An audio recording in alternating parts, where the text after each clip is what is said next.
Good morning dear students. आज हम organic का न्यू यूनिट शुरू करेंगे, that is organic compounds containing oxygen. Okay, इसके कंटेंट में alcohols, ethers, phenols, then carbonyl compounds that is aldehyde ketones, and last में फिर आएगा कार्बोक्सिलिक एसिड एंड डेरिवेटिव्स। थोड़ी सी बड़ी यूनिट है, बट इसके कंप्लीशन के बाद लास्ट यूनिट काफ़ी सिंपल है, छोटी है ना। तो ये unit 4 of organic chemistry, organic compounds containing oxygen, ये अपना यूनिट है। इसमें 3 चैप्टर्स हैं, एक एक करके कंप्लीट करेंगे हम लोग, ठीक है। इसके चैप्टर्स कौन कौन से रहेंगे? चैप्टर 1 जो है वो है एल्कोहल्स, ईथर एंड फिनॉल, ये चैप्टर 1 है। चैप्टर 2 में आपका आएगा, इसका सिलेबस बता दूं मैं आपको। चैप्टर 2 कार्बोनाइल कंपाउंड्स, सबसे इंपॉर्टेंट ऑर्गेनिक केमिस्ट्री का सबसे important topic carbonyl compounds, JEE favourite है ना। और लास्ट में कार्बोनाइल कंपाउंड्स में एल्डिहाइड कीटोन, ठीक है। और लास्ट में आपका आएगा चैप्टर नंबर 3। चैप्टर 3 होगा आपका carboxylic acids, carboxylic acid and derivatives. तो ये है बेटा यूनिट नंबर 4 का सिलेबस। चलिए शुरू करते हैं चैप्टर 1। इसका चैप्टर नंबर 1 शुरू करेंगे हम लोग। और चैप्टर 1 में जो चैप्टर का नेम है एल्कोहल, ईथर, फिनॉल, उसका part A alcohols, then ether, then phenol. Chapter 1 में पार्ट ए एल्कोहल्स। जैसा कि आप लोग जानते हैं एल्कोहल्स का फंक्शनल ग्रुप क्या है बच्चों, आप सभी जानते हो। एल्कोहल्स का फंक्शनल ग्रुप होता है OH, है ना। प्रीफिक्स क्या है इसका? प्रीफिक्स हाइड्रोक्सी, IUPAC में पढ़ा है ना आपने, हाइड्रोक्सी। एंड सफिक्स क्या है? सफिक्स है ऑल, इसलिए इनका IUPAC नेम क्या हो जाएगा? IUPAC नेम होता है एल्केन के आगे क्या लगा दोगे? ऑल एल्केनॉल, ठीक है। अब आइसोमर्स में जाएंगे तो चेन, पोजीशन, फंक्शनल, कोई भी आइसोमेरिज्म शो कर सकता है ये, ठीक है। चेन होता है, पोजीशन, ईथर्स के साथ फंक्शनल ग्रुप आइसोमेरिज्म भी शो करता है। खैर आइसोमेरिज्म में पढ़ चुके हो। कुछ एग्जाम्पल, इनका क्लासिफिकेशन सिखा दो जरा। एल्कोहल्स का क्लासिफिकेशन हम 2 तरीके से करते हैं। एक क्लासिफिकेशन है आपका monohydric, dihydric, trihydric, depending upon the number of OH present पर मॉलिक्यूल। एंड एक होता है प्राइमरी, सेकेंडरी, टर्शियरी, वो डिपेंड करता है कि कार्बन किस कार्बन पे OH ग्रुप अटैच्ड है, ठीक है। तो लिखिए जरा classification of alcohols. Classification of alcohols लिखे बेटा। क्लासिफिकेशन ऑफ एल्कोहल्स में नंबर 1 सबसे पहले हम लोग देखेंगे depending upon the nature of carbon. लिखिए case 1, depending upon nature of carbon. आपको तो पता है कि एल्कोहल और एल्काइल हैलाइड की जो डिग्री है वो कार्बन की डिग्री पे डिपेंड करती है, ठीक है ना। तो इस बेसिस पे 3 होते हैं, आपको मालूम है। एक प्राइमरी एल्कोहल, प्राइमरी एल्कोहल क्या होगा? जिसमें एल्कोहलिक ग्रुप प्राइमरी कार्बन से अटैच्ड हो। For example CH3OH, CH3 CH2OH, है ना। Benzyl alcohol, benzyl alcohol, allyl alcohol, कोई भी एल्कोहल हो 1 डिग्री कार्बन क्या होता है? The carbon which is attached with 1 more carbon atom, ये सुपर प्राइमरी कार्बन है। इसके अलावा विनाइल एल्कोहल, हालांकि ये टॉटोमराइज हो जाता है लेकिन ये भी 1 डिग्री है। ये प्राइमरी एल्कोहल्स हो गए बेटा, ठीक है। इसको नोट कर लीजिए, these are primary alcohols. After that अगर सेकेंडरी एल्कोहल देखोगे तो सेकेंडरी एल्कोहल में जो आपका OH ग्रुप है वो किस पे अटैच होगा? सेकेंडरी कार्बन पे। इसमें एग्जांपल जैसे आइसोप्रोपाइल एल्कोहल, ये भी एक सेकेंडरी एल्कोहल है। इसके अलावा सेकेंडरी ब्यूटाइल एल्कोहल है ना, सेकेंडरी ब्यूटाइल एल्कोहल कोई भी ले लीजिए। ये आपका सपोज यहाँ पे OH लगा हो, ये सेकेंडरी एल्कोहल है। रिंग में किसी भी कार्बन पे OH लगा दीजिए, ये सेकेंडरी एल्कोहल है, ठीक है ना। जैसे इस टाइप का सिस्टम हो, ये सेकेंडरी एल्कोहल है। सीधा सीधा 2 डिग्री कार्बन पे OH लगा होना चाहिए, ठीक है। फिर सी आता है टर्शरी एल्कोहल। टर्शरी एल्कोहल में कार्बन टर्शरी होना चाहिए, जैसे टर्शरी ब्यूटाइल एल्कोहल, ये टर्शरी है। टर्शरी पेंटाइल एल्कोहल, ये टर्शरी है, समझ रहे हो बेटा। इसके अलावा जैसे रिंग है अगर, तो यहाँ पे OH लगा दिया, ये टर्शरी। क्वाटरनरी एल्कोहल पॉसिबल ही नहीं होगा, बिकॉज बताओ, क्योंकि क्वाटरनरी कार्बन के पास वैलेंस ही नहीं, तो ये टर्शरी एल्कोहल हो गया। तो प्राइमरी, सेकेंडरी, टर्शरी एल्कोहल का देख लिया आपने क्लासिफिकेशन। इसके बाद आपको क्या देखना है, इसके बाद हम लोग देखेंगे केस 2। फर्स्ट था depending upon nature of carbon. अब देखिए डिपेंडिंग अपॉन, सेकंड देखो depending upon number of OH groups present पर मॉलिक्यूल, ये सेकंड है। इसमें ए आता है मोनोहाइड्रिक। मोनोहाइड्रिक, मोनोहाइड्रिक का मतलब जब 1 OH ग्रुप पर मॉलिक्यूल हो तो उसे हम क्या कहते हैं, मोनोहाइड्रिक। इसमें लिख लेना 1 OH ग्रुप पर molecule. For example methyl alcohol है ना, इथाइल एल्कोहल, ये सब मोनोहाइड्रिक एल्कोहल है। बेंजाइल एल्कोहल, फिनॉल को एल्कोहल मत बोल देना गलती से, फिनॉल एक सेपरेट फंक्शनल ग्रुप होता है, ठीक है, मोनोहाइड्रिक। फिर आता है डाईहाइड्रिक, डाईहाइड्रिक एल्कोहल। डाईहाइड्रिक में मैंने बताया था वो एक कार्बन पे 2 OH ग्रुप अनस्टेबल होते हैं कुछ केसेस को छोड़कर, तो हम यहाँ पे ग्लाइकॉल वाला केस लेंगे, अलग अलग कार्बन पे लगाएंगे। इसको कहते हैं इथाइलिन ग्लाइकॉल, इथाइलिन ग्लाइकॉल है ना। ऐसे ही अगर प्रोपाइलिन ग्लाइकॉल भी बन जाएगा, ये डाईहाइड्रिक है, सॉरी प्रोपाइलिन ग्लाइकॉल बन जाएगा है ना। फिर आता है ट्राईहाइड्रिक एल्कोहल, यही इस टॉपिक का सिलेबस भी है, ट्राईहाइड्रिक एल्कोहल, ये पूरा यही पढ़ने हैं आपको। ट्राईहाइड्रिक एल्कोहल में एग्जांपल में ग्लिसरॉल आ जाएगी। 1 मॉलिक्यूल में ट्राईहाइड्रिक मतलब 3 OH ग्रुप पर मॉलिक्यूल, डाईहाइड्रिक 2 OH ग्रुप पर molecule and monohydric 1 OH group पर मॉलिक्यूल, CHOH एंड CH2OH, ये ट्राईहाइड्रिक एल्कोहल है बेटा, ठीक है। इसमें अगर देखोगे ये 2 प्राइमरी एल्कोहलिक ग्रुप हैं, एक सेकेंडरी एल्कोहलिक है, इसमें एक प्राइमरी है, ये एक सेकेंडरी है, यहाँ पे दोनों प्राइमरी है, ठीक है। तो ये क्लासिफिकेशन मैंने बता दिया। एल्कोहल्स की नेमिंग में थोड़ा सा हमें ध्यान रखना चाहिए, मैं जरा आपको फटाफट रिफ्रेश कर दूं। वैसे हमने नेमिंग ये पढ़ी हुई है, मैंने आपको एक कार्बिनॉल सिस्टम बताया था, याद आ रहा है, कार्बिनॉल सिस्टम। तो हम लोग नेमिंग ऑफ एल्कोहल फास्ट देख लेते हैं। नेमिंग ऑफ एल्कोहल्स, इसमें सबसे पहले कॉमन नेम इस कॉलम में, फिर आएगा आपका carbinol system, carbinol system, and then last में IUPAC नेमिंग, ठीक है ना। लास्ट में क्या आ जाएगी, IUPAC कॉमन नेम मान लीजिए। अच्छा अल्कोहल भी तो चाहिए, एक सेकंड एक कॉलम और बना लेते हैं जरा, क्योंकि अल्कोहल का फॉर्मूला भी तो सामने चाहिए भाई, किसका कॉमन नेम। तो यहाँ एक काम करते हैं, एल्कोहल है फर्स्ट, जैसे ये है CH3OH, इसका कॉमन नेम क्या हो जाएगा, मिथाइल अल्कोहल। क्या हो जाएगा, मिथाइल एल्कोहल। और मिथाइल अल्कोहल को ही कार्बिनॉल बोलते हैं। एक कार्बन है तो कार्बन, और उसके ऊपर OH लगा है तो ऑल, इसको कहा जाता है कार्बिनॉल। और IUPAC में 1 कार्बन की एल्केन मीथेन और उसके आगे लग गया ऑल, तो ये हो जाएगा मीथेनॉल। समझ गए, ऐसे करना है बस, बहुत आसान है। जैसे इथाइल एल्कोहल को कैसे लिखोगे, ये कॉमन नेम क्या हो गया, इथाइल एल्कोहल। कार्बिनॉल में देखो ये कार्बिनॉल है, अब इस कार्बिनॉल का एक है छटा कि एक मिथाइल लगा दिया आप लोगों ने, तो क्या बन गया ये, methyl carbinol, methyl carbinol. IUPAC क्या हो जाएगा, इथेनॉल, सिंपल, ठीक है। इसके बाद देखो normal propyl alcohol, normal propyl alcohol, normal propyl alcohol structure कैसा रहेगा, ऐसे नॉर्मल प्रोपाइल अल्कोहल। तो ये कॉमन नेम आ गया, सॉरी स्ट्रक्चर तो यहाँ नॉर्मल प्रोपाइल अल्कोहल ये हो गया, ठीक है। ये नॉर्मल प्रोपाइल अल्कोहल है बच्चों।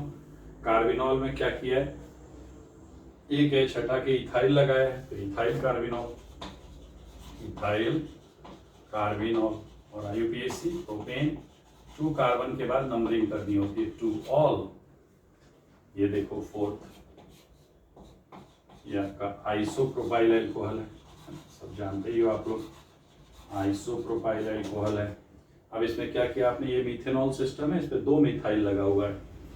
आप क्या कर रहे हो, आप यहाँ के कितने एच हटा के क्या लगा रहे हो, कार्बिनॉल के आगे लगाते जाओ, डाई मिथाइल कार्बिनॉल, समझिए बेटा, डाई मिथाइल कार्बिनॉल। और IUPAC प्रोपेन 2 ऑल, सॉरी ये 1 ऑल होगा, I made mistake, propane 1 all, ये प्रोपेन 2 ऑल। ये आपस में क्या है, PI, पोजीशन आइसोमर्स है बेटा, ठीक है। ऐसे ही एक और ले लेते हैं, जैसे ये दिया हुआ है सेकेंडरी ब्यूटाइल अल्कोहल। ये सब मैं बहुत बेसिक्स पढ़ा चुका हूँ, जस्ट एक रिफ्रेश, सेकेंडरी ब्यूटाइल अल्कोहल। और इसमें देखो आपने इस कार्बन पे क्या क्या लगाया, एक मिथाइल लगाया, एक इथाइल, तो इसका कार्बिनॉल सिस्टम में क्या नेम आ जाएगा, इथाइल मिथाइल कार्बिनॉल। तो भाई इथाइल मिथाइल कार्बिनॉल। IUPAC क्या होगा, ब्यूटेन 2 ऑल, ब्यूटेन 2 ऑल, समझ रहे हो। तो इस तरीके से कर सकते हो भाई कार्बिनॉल। जैसे ही टर्शियरी ब्यूटाइल अल्कोहल का भी लिख सकते हो, टर्शियरी ब्यूटाइल अल्कोहल लिख, टर्शियरी ब्यूटाइल अल्कोहल का भी ऐसे ही नेम बन जाएगा। क्या कहते हो, देख लो जरा, टर्शियरी ब्यूटाइल अल्कोहल बता देता हूँ। टर्शियरी ब्यूटाइल अल्कोहल क्या होता है, ये common name tertiary butyl alcohol. हाँ, कार्बिनॉल में क्या होगा, ट्राइमिथाइल कार्बिनॉल। देखो कार्बन पे क्या क्या लगा दिया आपने, जहाँ ओएच लगा था, ट्राइमिथाइल कार्बिनॉल। और आपका IUPAC नंबरिंग कहाँ से होगी, 1 2 3। IUPAC देखो 2 methyl propane 2 all, 2 methyl propane 2 all, note it down, सब लिख लीजिए फटाफट। आई होप ये कंसेप्ट आपको आ गया है समझ में, वैसे पहले पढ़ा हुआ है आपने।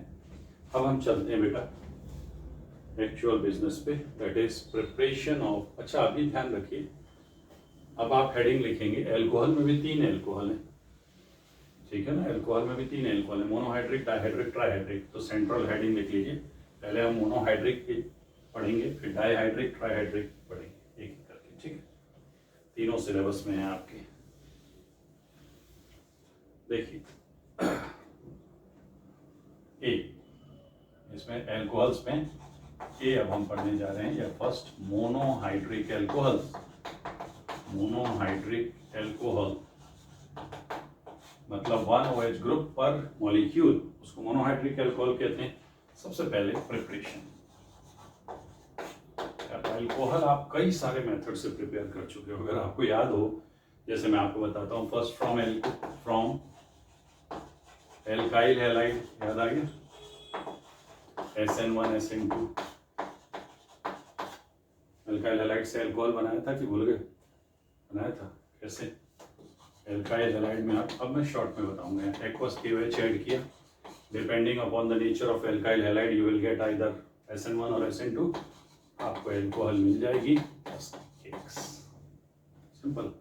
पूरा डिटेल SN1 SN2 पढ़ चुके हो, एक ये मेथड है। और क्या पढ़ा आपने, एल्काइल हैलाइड से अल्कोहल्स बना सकते हैं, ठीक है। और बताता हूँ जो आपने पढ़ा फ्रॉम एल्कीन्स, एल्कीन चैप्टर में बताया था, फ्रॉम एल्कीन्स, एल्कीन से अल्कोहल बनाने के 3 मेथड है, ठीक है।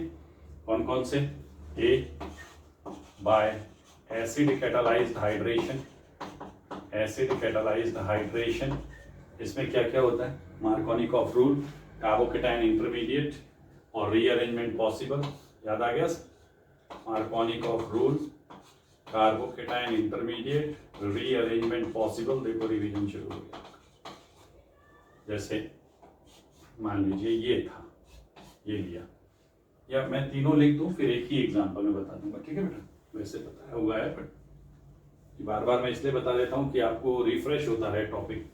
सेकंड मेथड है बाय, याद तक करो, oxymercuration, demercuration, mercuric acetate catalysed, इसमें क्या होता है, मार्कोनिकॉफ रूल, ब्रिज्ड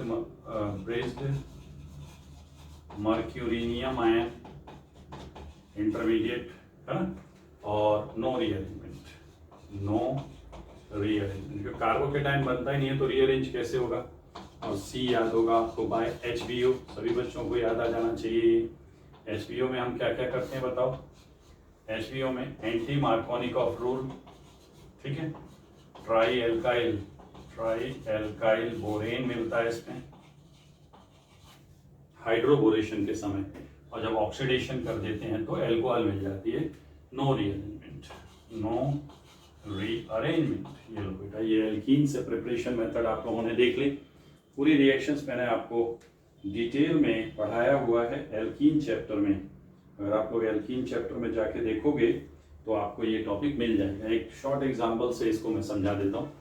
जैसे मान लीजिए ये था, अब इस पे आपने अगर एसिड कैटालाइज्ड हाइड्रेशन किया तो पहले मार्कोनिकॉफ रूल से यहाँ प्लस आएगा, फिर यहाँ से हाइड्राइड शिफ्ट होगा और आपको पता है कि क्या मिल जाएगा 1 2 3 4 2 मिथाइल 2 ब्यूटेनॉल मिल जाएगा बेटा, ठीक है। अगर आपने ऑक्सीमर्क्यूरेशन डीमर्क्यूरेशन किया, रिएजेंट नहीं लिख रहा हूँ मैं, आपको मालूम होना चाहिए, ऑक्सीमर्क्यूरेशन डीमर्क्यूरेशन, तो मार्कोनिकॉफ रूल लगेगा लेकिन रीअरेंजमेंट नहीं होगा। और ये कायरल सेंटर है 1 2 3 4 है ना, 3 मिथाइल 2 ब्यूटेनॉल, 2 बनेंगे। इसमें तो एक ही प्रोडक्ट आएगा, लेकिन OMDM में सेम रिएक्टेंट से 2 प्रोडक्ट बनेंगे। ऐसा एक इंटीजर भी आ सकता है कि if isopentene is subjected to acid catalysed hydration OMDM and HBO separately, then how many products will be formed। एक अच्छा इंटीजर बन सकता है। HBO कराओगे, HBO में OH यहाँ लग जाएगा, यहाँ भी कायरल सेंटर नहीं है तो टोटल प्रोडक्ट्स आएंगे 4, ठीक है बेटा। नोट करिए इसको फटाफट, फास्ट नोट कीजिए। ये सेकेंड मेथड होगी। Third method by hydrolysis of Easter. Simple preparation methods, फटाफट इसको कंप्लीट कर लें। Bye hydrolysis of esters. Esters की हाइड्रोलिसिस की मैकेनिज्म मैं आपको ईस्टर चैप्टर में पढ़ाऊंगा, तो ये चैप्टर बहुत हैवी हो जाएगा, डायरेक्ट इसको देखेंगे। Third, bye hydrolysis of Easter. Esters की हाइड्रोलिसिस कैसे होती है, देखो बच्चों ध्यान से सब लोग। इसके 2 है केसेस। ए एसिड कैटालाइज्ड है ना, इसकी मैकेनिज्म वगैरह हम ईस्टर चैप्टर में करेंगे। एसिड कैटालाइज्ड के बारे में बता दूं, अगर किसी ईस्टर को RCOOR एक लिविंग ग्रुप लगा हुआ है, वाटर के साथ रिएक्शन, रिवर्सिबल रिएक्शन होती है। एसिड कैटालाइज्ड इसलिए बिकॉज प्रॉब्लम क्या है, आपका न्यूक्लियोफाइल चार्जलेस है, कोई चार्ज नहीं है, सिर्फ लोन पेयर है, और आपका जो इलेक्ट्रोफिलिक सेंटर है, मतलब ये जो प्लस सेंटर है उसे भी ये रेजोनेंस से न्यूट्रलाइज कर रहा है। तो ना तो आपके न्यूक्लियोफाइल के पास पूरा चार्ज है, ना इलेक्ट्रोफाइल के पास पूरा चार्ज है, इसलिए रिएक्शन आपको मैंने GOC में पढ़ाया हुआ है, न्यूक्लियोफिलिक एसाइल सब्स्टिट्यूशन। ये यहाँ अटैक करके इसको भगाना है, लेकिन चार्ज कम होने की वजह से हमें H+ डालना पड़ता है। H+ जाके यहाँ लगेगा, यहाँ लग के फिर ये O पे प्लस आएगा, खींच के यहाँ पूरा प्लस ले आएगा। जैसे ही पूरा प्लस आएगा तो रिएक्शन की रेट बढ़ जाती है। सिंपल रिएक्शन है। हाइड्रोलिसिस कर दीजिए, वाटर का H इधर और OH उधर लगा दीजिए, RCOOH प्लस इसको R' कर देते हैं, R'OH, ये बनता है बेटा, ठीक है। ये है आपका hydrolysis of Easter. Acid catalysed के बारे में कुछ पॉइंट्स बता दूं जो मेन पॉइंट्स हैं इसके। एक तो ये रिवर्सिबल रिएक्शन है, कैसी है, रिवर्सिबल रिएक्शन है, पहली बात। दूसरी बात, few drops of sulphuric acid आप ले लीजिए, ठीक है ना, उससे कैटालाइज हो जाएगी, ट्राई HCl से भी हो जाता है। तो एक तो रिवर्सिबल रिएक्शन है। दूसरा, वाटर यहाँ एक्सेस में लेते हैं, इसलिए रिएक्शन की जो स्पीड है वो इस पर डिपेंड नहीं करती। तो ऐसी रिएक्शंस को हम कहते हैं स्यूडो यूनिमॉलिक्यूलर या first order reaction. Pseudo unimolecular और फर्स्ट ऑर्डर रिएक्शन, काइनेटिक्स में पढ़ेंगे आप लोग इसको, फर्स्ट ऑर्डर रिएक्शन, ठीक है बेटा। तो ये 2 बातें, मतलब इसका ये है कि मॉलिक्यूलैरिटी तो 2 है, लेकिन ऑर्डर, ये सारी बातें आपको काइनेटिक्स में समझ में आएगा, ऑर्डर 1 है, ठीक है। रेट जो है ना, इसकी जब रेट एक्सप्रेशन लिखते हैं, SN1 SN2 में भी लिखा था कि ये ईस्टर पे तो डिपेंड करता है, लेकिन वाटर एक्सेस में लिया है, इसका कंसंट्रेशन चेंज नहीं होता है, तो ये पावर 0, इसलिए ऑर्डर 1 हो गया, ठीक है। ये एसिड कैटालाइज मैंने बता दिया। B hydroxide ion promoted, hydroxide आपकी किताबों में लिखा है बेस कैटालाइज्ड, सॉरी जेंटलमैन, ना तो ईस्टर की हाइड्रोलिसिस के समय जो बेस लिया जाता है वो ना तो बेस होता है, वो न्यूक्लियोफाइल होता है, और वो कैटलिस्ट भी नहीं है, कंज्यूम हो जाता है। तो किताबों में ये एरर है कि बेस कैटालाइज्ड, इसको हम अगर लेकिन पेपर में आ ही जाए तो फिर ठीक है कर लेना। वैसे टेक्निकली बेस कैटालाइज्ड रिएक्शन कहना गलत है। Hydroxide ion promoted mechanism, promoted hydrolysis कहते हैं, हाइड्रोक्साइड आयन प्रमोटेड हाइड्रोलिसिस, इसी को आपकी बुक्स में लिखा हुआ है base catalysed, base catalysed hydrolysis, जैसे एसिड कैटालाइज्ड, लेकिन टेक्निकली ये गलत है। क्यों गलत है? बेस जो यूज कर रहे हो वो बेस नहीं है, न्यूक्लियोफाइल है। और दूसरी बात बेटा जो सबसे इंपॉर्टेंट है वो है कि कैटलिस्ट नहीं है, वो रिएक्शन में क्या होता है, कंज्यूम हो जाता है। जब रिएक्शन कराओगे आप तो आपका जो हाइड्रोक्साइड आयन है वो कंज्यूम हो जाता है, ठीक है। तो इस बात को आप लोगों को बहुत अच्छे से ध्यान में रखना होगा। क्लियर है बेटा? अब चलो इसकी रिएक्शन आपको बताता हूं मैं। देखो ईस्टर RCO OR-, इसको मैंने एक्वस NaOH से रिएक्शन करा है। जब इसकी मैकेनिज्म ईस्टर में देखोगे ना तो ये समझ में आ जाएगा कि बेस कैटालाइज्ड क्यों नहीं है। हाइड्रोलिसिस, अब यहाँ पे क्या है, OH माइनस जाके यहाँ देखो यहाँ अटैक करता है, तो अब आपका जो न्यूक्लियोफाइल है वो चार्ज है, तो यहाँ कोई टेंशन नहीं है, RCOOH। और सिंस मीडियम आपने बेसिक लिया है तो एसिड नहीं बनेगा, एसिड बेस रिएक्ट करके सॉल्ट बना लेंगे, और इधर से R-OH एल्कोहल, तो सोडियम सॉल्ट बन गया। अब इसके बारे में बता दूं जरा रिएक्शन के बारे में, ये इरिवर्सिबल है पहली बात। सेकेंड ऑर्डर रिएक्शन है, RDS में आपका NaOH भी इन्वॉल्व होता है, rate equal to K, ester पे भी डिपेंड करेगा और आपके बेस पे भी, आई मीन न्यूक्लियोफाइल पे भी डिपेंड करेगा, ठीक है। बेस नहीं है बेटा, यहाँ पे OH माइनस क्या करता है, OH माइनस Na+, जाके यहाँ और ये लिविंग ग्रुप लगा हुआ है ऐसे, ठीक है। It is nucleophile not base. और बता दें आपको, इरिवर्सिबल लिख लिया आप लोगों ने? हाँ, इस रिएक्शन को सेफोनिफिकेशन भी कहते हैं। क्या कहते हैं? सेफोनिफिकेशन। जनरली जिन रिएक्शन में आपको तो मालूम है ना, sodium salt of carboxylic acids क्या होते हैं, sodium salts of carboxylic acid होते हैं सोप, है ना। हायर फैटी एसिड्स के जो सोडियम सॉल्ट्स होते हैं वो सोप कहलाते हैं। तो बेटा सोप्स में आजकल जनरलाइज कर दिया गया है कि जिन भी रिएक्शन में सोडियम सॉल्ट या potassium salt of carboxylic acid बन रहा है उन रिएक्शन को हम क्या कहेंगे, सेफोनिफिकेशन कहेंगे। समझ गए बात? तो इसको नोट कर लीजिए जरा जल्दी से, फुर्ती के साथ नोट करो बच्चों।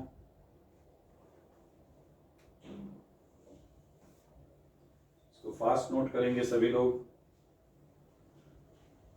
अब इसके बाद की कहानी, इसकी मैकेनिज्म वगैरह वहीं पढ़ेंगे, ठीक है। नेक्स्ट फोर्थ मेथड लिखिए, bye hydrolysis of ether. Ether के हाइड्रोलिसिस से भी इसको बना सकते हो, bye hydrolysis of ether. Her chapter में थोड़े थोड़े रिएक्शंस की मैकेनिज्म आपको अलग से भी सीखनी पड़ेंगी, अलॉन्ग विद GOC में जो आपने सीखा हुआ है, ठीक।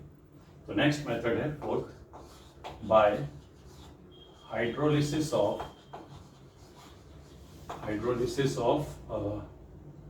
ईथर। ईथर की हाइड्रोलिसिस, एसिड कैटालाइज्ड हाइड्रोलिसिस आराम से कर सकते हो आप लोग, जैसे ROR प्लस H2। अब आपको यहाँ पे एसिड कैटालाइज करना पड़ेगा, आपको ईथर में पहले एसिड मिलाना है, वाटर में एसिड मत डाल देना, इसका लोन पेयर इसको पकड़ लेगा, गया काम से। ईथर में फ्यू ड्रॉप्स एसिड डाल के और फिर वाटर डालो, तो जब ये इसको पकड़ेगा तो O पे प्लस आएगा, फिर वाटर जाके R पे अटैक कर देगा, तो ये आपका ROH2 मोल। कैसे होता है मालूम है रिएक्शन? ये ROR, इसमें आपने फ्यू ड्रॉप्स ऑफ एसिड डाल दिया, फ्यू ड्रॉप्स ऑफ एसिड डाला तो इसने पकड़ लिया इसको, ROHR, ठीक है बेटा। और यहाँ आ गया प्लस, प्लस आते ही अब दो चीजें हो सकती हैं, या तो आपका कोई R ऐसा हो जो स्टेबल कार्बोकेटाइन बना दे तो SN1 हो जाएगी, और अगर ये स्टेबल कार्बोकेटाइन नहीं बना सकता है तो फिर आपका वाटर आएगा। वो डिपेंड करेगा बेटा R कैसा है, क्योंकि यहाँ जब प्लस आएगा तो इलेक्ट्रॉन खींचने लगेगा, यहाँ डेल्टा प्लस, यहाँ डेल्टा प्लस, इनमें से जो लीस्ट क्राउडेड होगा वहां वाटर अटैक करके इसको निकाल देगा। समझ गए? मान लो कि R डैश कर देता हूँ इसको, ROH प्लस यहाँ क्या बना R-OH और O पे क्या आ गया प्लस, O पे प्लस आते ही H भगा देगा निकाल के, ये बन गया R-OH। अभी मैंने SN2 मैकेनिज्म बताया है, बट R अगर जरा भी स्टेबल कार्बोकेटाइन जनरेट करने में अगर उसको एलिजिबल है तो फिर SN1 मैकेनिज्म से रिएक्शन प्रोसीड होगी। ठीक है, नोट करो।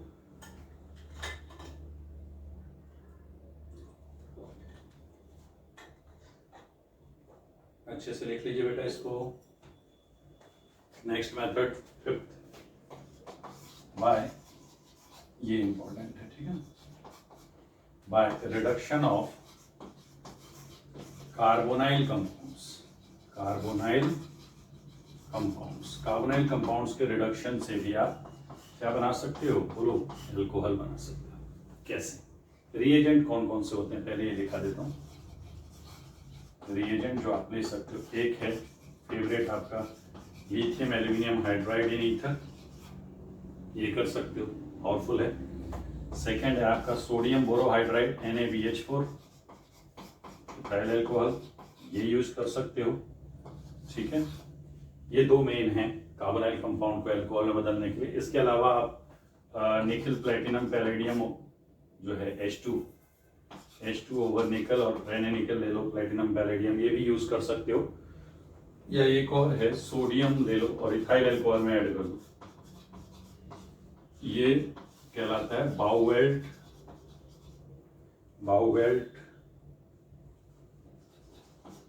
ब्लैंक रिडक्शन, बाउवेल्ट ब्लैंक रिडक्शन जब इसको यूज करते हैं। ठीक है, आओ बताता हूँ इससे। रिडक्शन का मतलब आप सब जानते ही होंगे, रिडक्शन मतलब एडिशन ऑफ हाइड्रोजन या रिमूवल ऑफ ऑक्सीजन। तो आइए जरा करते हैं। जैसे मान लो आपने कोई कार्बोनाइल कंपाउंड लिया, एल्डिहाइड ले लिया RCHO और इसको LH से रिड्यूस करा रहे हो, लिथियम एल्यूमिनियम हाइड्राइड, पहले ईथर में ऐड करना होता है, बाद में जब कॉम्प्लेक्स बन जाता है तो हाइड्रोलिसिस करनी पड़ती है। ध्यान से देखना इसमें, ये रिएजेंट क्या है, हाइड्राइड है, H माइनस देता है। तो अब बताओ H माइनस कहाँ जाएगा, डेल्टा प्लस यहाँ है, डेल्टा माइनस यहाँ है, H माइनस जाएगा यहाँ, मतलब LH का जो हाइड्राइड है वो एक न्यूक्लियोफाइल है, समझ लो। तो nucleophilic addition reaction type a reaction है। यहाँ से आपको मिलेगा क्या, बताओ, ये क्या प्रोवाइड करता है, हाइड्राइड, और ये हाइड्राइड जाके यहाँ पे अटैक करेगा, ये इधर, और जब ये O पे माइनस आता है तो ये बचा हुआ सेक्शन यहाँ पे जाके कॉम्प्लेक्स बना देगा, बाद में उस कॉम्प्लेक्स के हाइड्रोलिसिस के लिए वाटर डालते हैं। तो ये सुनो क्या होगा, ये LH का H जाएगा यहाँ और इस O के पास जो H आता है वो होता है इस वाटर का। तो इस बात को आपको ध्यान रखना है। देखो R ये CH2 हो जाएगा और यहाँ OH। एक चीज और सुनो ध्यान से, यहाँ का जो H है वो वाटर का होता है, ये क्यों है आपको समझ में आ जाना चाहिए। O पे माइनस है, हाइड्राइड यहाँ आएगा ही नहीं। अब लिथियम एल्यूमिनियम हाइड्राइड में कितने हाइड्राइड हैं, 4। तो 1 मोल ऑफ LAH या 1 equivalent of LAH can reduce 4 equivalent of aldehydes to alcohols. क्यों, 4 हाइड्राइड देगा तो 4 ऐसे एल्डिहाइड यूनिट्स को रिड्यूस कर सकता है। तो ये बात आप लोग लिख लेंगे। दो बातें इसमें इंपॉर्टेंट हैं, एक तो ये C, 2 H आए हैं यहाँ पे, ये जो H है ये कहाँ से है, फ्रॉम, ये याद रखना है आपको क्वेश्चन सॉल्व करने के लिए, LAH, और ये कहाँ से आया, फ्रॉम जो वाटर लिया था आपने H positive H2O during hydrolysis, समझ रहे हो। अच्छा, दूसरी बात यहाँ पे एक नोट पॉइंट लिख लीजिए, 1 mole of LAH can reduce 4 mole, 1 mole of LAH will reduce 4 mole of carbonyl compound will reduce 4 mole of carbonyl compound to 4 mole of carbonyl compound to can reduce 4 mole of carbonyl compound to alcohol। Carbonyl में aldehyde ketone दोनों आ सकता है। अब देखो इसमें paper में आपको फंसाया कैसे जाता है, कीटोन भी लिख देता हूं सेम, तो LH का H यहाँ, ये इधर, तो क्या बनेगा RrCHOH। आपने देखा एल्डिहाइड के रिडक्शन से 1 डिग्री अल्कोहल मिल रहा है और कीटोन के रिडक्शन से 2 डिग्री अल्कोहल मिल रहा है। अब सुनो ध्यान से, एग्जामिनर आपको कहाँ फंसाएगा वो देख लो। क्या करते हैं वो लोग, जेई में स्पेशली एडवांस में। सबसे पहले आपको देगा लिथियम, एल्यूमिनियम और ड्यूटेरिएटेड ले लेगा D4 ईथर, LiAlD4। और सेकंड क्या करेगा वो, यहाँ पे मान लो H3O पॉजिटिव डाल दिया। अब बी केयरफुल, D माइनस निकलेगा यहाँ से, तो D कहाँ जाएगा बताओ, RCH, D यहाँ लगेगा और O पे H लगेगा, क्योंकि O वाला जो H है वो इससे आता है, जो कायरल सेंटर आ गया, कायरल सेंटर आ गया कि नहीं। तो 2 प्रोडक्ट्स बनेंगे D एंड H। समझ गए, बात समझ में आ गई। और अगर यही क्वेश्चन में क्या करता, वो लिथियम एल्यूमिनियम हाइड्राइड देता और इधर आपको D3O पॉजिटिव दे देता, तो बताओ क्या बनाते आप लोग। तो आप बनाते बेटा RCH2 और यहाँ लग जाता OD, ये एक ही प्रोडक्ट बनता, कायरल सेंटर नहीं आ रहा है। तो ये मैंने आपको बताया LAH कैसे काम करता है, ठीक है। LAH और NaBH4 की मैकेनिज्म ऑलमोस्ट सेम है, इनका काम है हाइड्राइड देना। NaBH4 का क्या नेम है, सोडियम बोरो हाइड्राइड, समझ में, सोडियम बोरो हाइड्राइड है बेटा। तो इन दोनों का फंक्शन क्या है, हाइड्राइड देंगे और रिड्यूस हो जाएगा। अब देखो जरा, मैं आपको एक टेबल बनवा देता हूँ। अलॉन्ग विद एल्डिहाइड कीटोन्स और कई कंपाउंड्स है जिनको रिड्यूस करके अल्कोहल बनाया जा सकता है। देखिए फंक्शनल ग्रुप, उसके बाद lithium aluminium hydride TLH4 in ether, बाद में हाइड्रोलिसिस एंड देन लास्ट में सोडियम बोरोहाइड्राइड इन इथाइल अल्कोहल। समझ गए। तो फंक्शनल ग्रुप मान लीजिए आप एल्डिहाइड है CHO, तो इसको किस में कन्वर्ट करेगा वो, थोड़ा सा बेटा, इसको किस में कन्वर्ट करेगा बेटा, ये इसको कन्वर्ट करेगा 1 डिग्री अल्कोहल में। रिडक्शन का मतलब क्या होता है, एडिशन ऑफ हाइड्रोजन। तो एक H यहाँ, एक H यहाँ लगा दीजिए, बीच का एक पाई बॉन्ड ब्रेक करो तो कार्बन की भी एक वैलेंसी खाली हो जाएगी, ऑक्सीजन की भी एक खाली हो जाएगी, एक एक H लगा। तो कौन सा H कहाँ से आता है वो आपको ध्यान रखना पड़ेगा। ये LAH भी कर सकता है, सोडियम बोरोहाइड्राइड भी कर सकता है। ये वीक होता है, ये स्ट्रॉन्ग है, क्योंकि मोर इलेक्ट्रोपॉजिटिव मेटल लगा हुआ है एल्यूमिनियम। एल्यूमिनियम जल्दी इलेक्ट्रॉन लूज करेगा in comparison to boron, boron का साइज छोटा है, तो हाइड्राइड डोनेशन टेंडेंसी LAH की ज्यादा है। अगर कीटोन ले लें, ये 1 डिग्री अल्कोहल बन गया, कीटोन ले लें तो किस में कन्वर्ट हो जाएगा, CHOH 2 डिग्री अल्कोहल में। ये भी ये दोनों करते हैं, ठीक है। थर्ड, अगर एसिड हैलाइड ले लें, एसिड हैलाइड में लीविंग ग्रुप लगा हुआ है, तो यहाँ रिडक्शन थोड़ा अलग तरीके से होगा, CH2OH बनेगा 1 डिग्री अल्कोहल ही, लेकिन लीविंग ग्रुप डिपार्ट कर जाएगा। ये भी करता है, ये भी करता है, क्योंकि बेस्ट लीविंग ग्रुप लगा हुआ है, रिडक्शन में कोई प्रॉब्लम नहीं है। फोर्थ, अगर आपने ईस्टर लिया RCOOR, यहाँ भी लीविंग ग्रुप है कि नहीं, यहाँ भी लीविंग ग्रुप है, तो इधर से एक अल्कोहल बनेगी, मान लो इसको डैश कर देते हैं RCH2OH, और जो लीविंग ग्रुप है वो भी अल्कोहल में ही जाता है। ये करेगा, ये नहीं करता। आप देखो NaBH4 की पावर का अंदाजा लगने लगा आपको। ये इतना स्ट्रॉन्ग नहीं है कि ईस्टर के रिड्यूस कर सके ईस्टर को। इसके अलावा देखो ध्यान से, जैसे कार्बोक्सिलिक एसिड है RCOH, वैसे यूज नहीं करते हैं, बट इसको भी अल्कोहल में चेंज LAH कर सकता है, ये नहीं करता है, ठीक है। आफ्टर दैट अमाइड RCONH2, ध्यान रखना ये पुअर लीविंग ग्रुप है, तो ये निकलता ही नहीं है, इसीलिए ये बहुत अच्छे से ध्यान रखना। ये रिडक्शन जो होगा वो 1 डिग्री अमाइन में होगा, अल्कोहल में नहीं होगा। ये करता है, ये नहीं करता। समझ गए, लिख लीजिए जरा, टेबल बना लीजिए अच्छे से सभी बच्चे, नोट करो बेटा, अच्छे से नोट कर लीजिए इसको।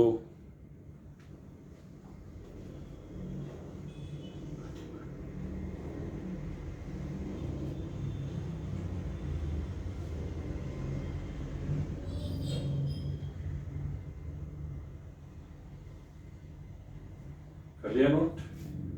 तो ये मैंने आपको कुछ फंक्शन बता दिए कि ये फंक्शनल ग्रुप को कैसे रिड्यूस करता है ये, ठीक है ना।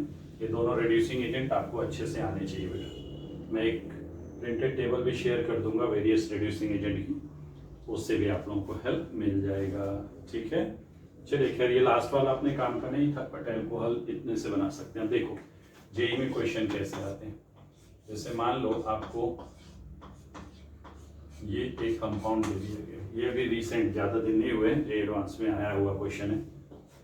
इसको मान लीजिए आप सोडियम बोरोहाइड्राइड इन इथाइल अल्कोहल से रिएक्ट कराते हो, तो सोडियम बोरोहाइड्राइड ईस्टर पे काम नहीं करेगा, सिर्फ कीटोन को रिड्यूस कर देगा। तो कीटोन को रिड्यूस करेगा तो आप देखो ये OH और ये सेंटर कायरल हो गया। देखो दो प्रोडक्ट्स आएंगे, समझे ना। पहले कायरल था क्या, कायरल नहीं था, वो sp2 सेंटर है बेटा, कायरल कैसे होगा, अब कायरल हो गया। तो दो प्रोडक्ट बनेंगे यहाँ पे, ठीक है। और अगर इसमें यहाँ पे हम लोग क्या लगा दें, बोलो, lithium aluminium hydride in ether followed by hydrolysis कर दें, तो वो इसको भी निपटाएगा और इसको तो निपटाएगा ही निपटाएगा। यहाँ देखो ईस्टर्स में जो पार्ट निकलता है वो भी अल्कोहल में कन्वर्ट होता है। अब ध्यान से देखो, ये वाला पार्ट अल्कोहल में जाएगा, ये वाले पार्ट पे अल्कोहल, फिर ये इधर ये भी अल्कोहल, नीचे ये भी अल्कोहल, कायरल होगा क्या, अब नहीं। ये देखो CH2CH2OH CH2CH2OH ये एक ही प्रोडक्ट है। तो ये चीजें अपने को एग्जाम में ध्यान रखनी होती है, ठीक है। समझ में आ गई बात सबको। ये एक एग्जाम्पल है, मान लीजिए क्वेश्चन। अब एक नोट पॉइंट लिखो जरा सभी बच्चे, नोट पॉइंट लिखिए। लिखो NaBH4 does not reduce C double bond C of alkene. NaBH4 does not reduce C double bond C of alkene. Note number 2. LaH मतलब lithium aluminum hydride, LaH also does not reduce C double bond C, but if it is in conjugation with ring, but if it is conjugated, ऐसे लिख लो, conjugated, then it will be reduced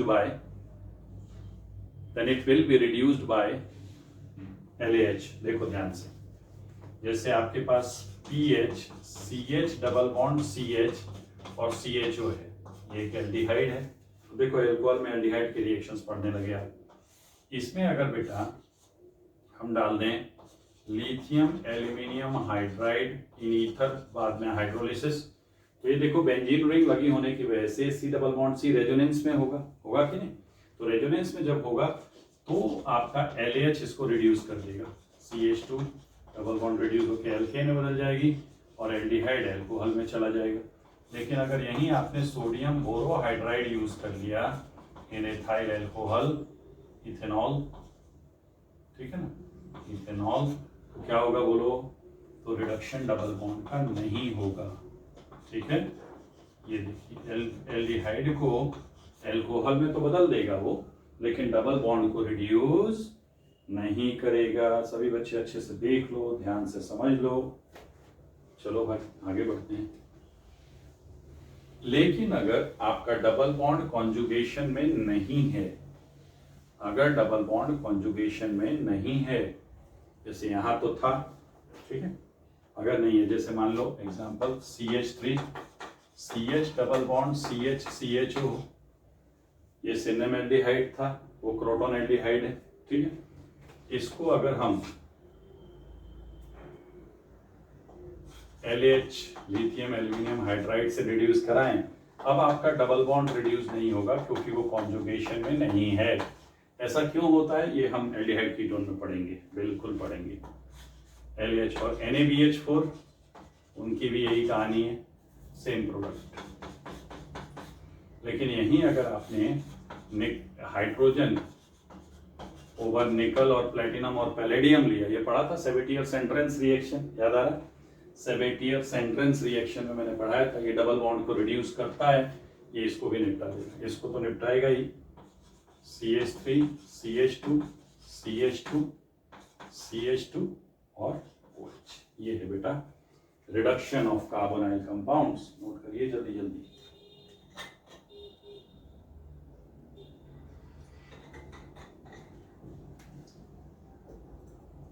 fast note करो, ठीक है।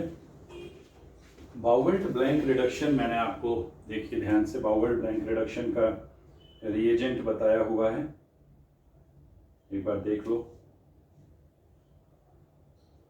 बाउवर्ट Blanc reduction में हम लोग क्या करते हैं, एल्डिहाइड कीटोन और ईस्टर को रिड्यूस कर सकते हो उससे, है। नोट लिख लो जरा, नोट।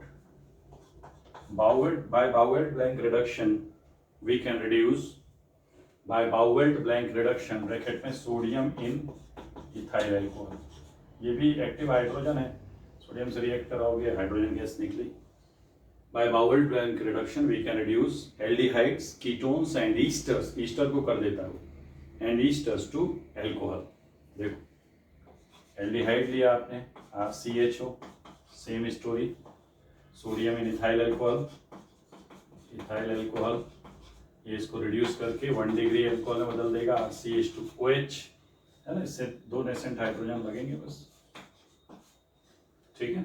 उसके बाद कीटोन ले लो, ये 1 डिग्री अल्कोहल, अगर कीटोन लेते हो RCOR, यहाँ पे भी वही होगा, 2 नेसेंट हाइड्रोजन लगेंगे, एक H यहाँ एक H यहाँ, पाई बॉन्ड ब्रेक कर दो, तो इससे लेकिन बनेगा क्या, 2 डिग्री अल्कोहल। ध्यान रखिए एल्डिहाइड्स के रिडक्शन से 1 डिग्री और कीटोन के रिडक्शन से क्या बनता है बच्चों, 2 डिग्री अल्कोहल।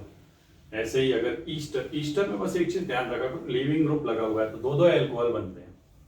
ईस्टर में ये चीज आपको विशेष ध्यान रखनी पड़ेगी कि उसमें लीविंग ग्रुप लगा हुआ है और लीविंग ग्रुप भी अल्कोहल में ही कन्वर्ट होता है, ये बात आपको पता होना चाहिए। कैसे, ये ईस्टर है कोई RCOOR', इसको आपने सोडियम इन इथाइल अल्कोहल अगर रिएक्ट करा दिया तो क्या बन जाएगा, RCH2OH प्लस R'OH, 2 अल्कोहल बनते हैं, ठीक है। So this is how you can reduce various compounds to alcohol. Among all acid derivatives, only amide on reduction gives 1 degree amine, while other acid derivatives, मतलब esters, acid halide, etc., on reduction gives 1 degree alcohol by LH, ठीक है। तो ये method हो गई। Next method लिखिए जो भी नंबर है। एक और मेथड है जो आपने पढ़ा हुआ है, बाय ग्रिग्नार्ड रिएजेंट। अब बेटा इसको मैं यहाँ बिल्कुल नहीं पढ़ाऊंगा, ग्रिग्नार्ड रिएजेंट की हेल्प से आपको याद होगा प्राइमरी, सेकेंडरी, टर्शरी कोई भी अल्कोहल बना सकते हो। There are various way to convert different compounds to alcohol by using Grignard reagent. याद आ रहा है कि नहीं आ रहा है? एक शॉर्ट ट्रिक्स बता देता हूँ। जैसे GR है, अगर इसको फॉर्मेल्डिहाइड से रिएक्ट कराते हैं तो 1 डिग्री अल्कोहल, ये सिर्फ शॉर्ट ट्रिक है। किसी और अदर एल्डिहाइड बाद में हाइड्रोलिसिस 2 डिग्री। अब ये आप लोगों को अच्छे से आना चाहिए क्योंकि ग्रिग्नार्ड पूरा चैप्टर पढ़ चुके हो आप लोग, ठीक है। अगर आप कीटोन से रिएक्ट कराओगे, कीटोन से, तो 3 डिग्री अल्कोहल, समझ रहे। और भी अल्कोहल बनाने के तरीके हैं बेटा, और भी हैं, बता देता हूँ, शॉर्ट में बता देता हूँ यहाँ पे, ठीक है ना। ईस्टर से भी अल्कोहल बनता है, ईस्टर RCOOR, इससे भी ईस्टर पहले 2 डिग्री फिर 3 डिग्री अल्कोहल, पहले कीटोन बनेगा फिर 3 डिग्री अल्कोहल। बेटा ये सब आपको मालूम है ना। ईस्टर से बन सकता है, एसिड हैलाइड से बन सकता है। यहाँ पे 1 इक्विवेलेंट GR के लगते हैं, यहाँ 2 लगेंगे। अब आप सबको पता है क्यों लगेंगे, यहाँ भी 3 डिग्री अल्कोहल बन जाएगा, ठीक है। और भी वेरियस मेथड्स मैंने, एल्काइल साइनाइड से भी आपका पहले ketone and then 3 degree alcohol बनता है। तो लो ग्रिग्नार्ड फिर से आपका शॉर्ट में रिवाइज हो गया, ये 3 डिग्री अल्कोहल बनता है, ठीक है। और भी बहुत मेथड्स बताए हैं मैंने आपको, नोट करिए बेटा जरा इसको जल्दी से, प्लीज नोट इट डाउन।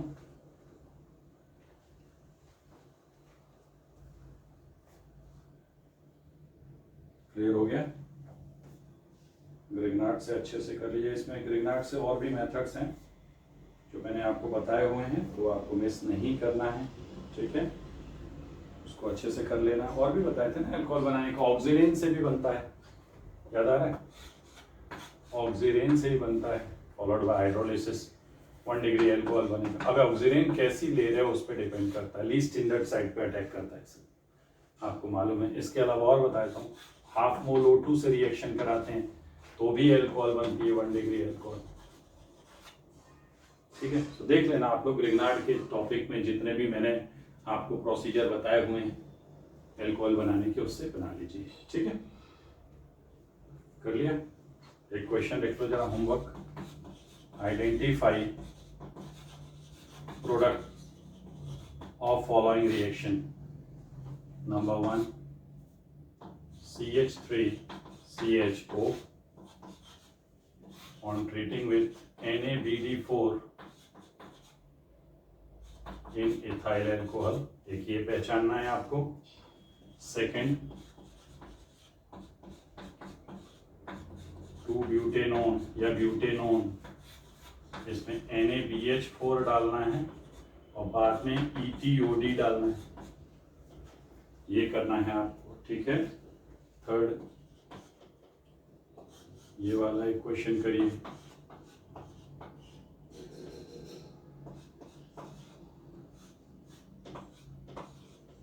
इसको आप लोग रिड्यूस करोगे, LiAlB4 फॉलोड बाय हाइड्रोलिसिस, ये क्वेश्चंस आपको करने हैं, ठीक है।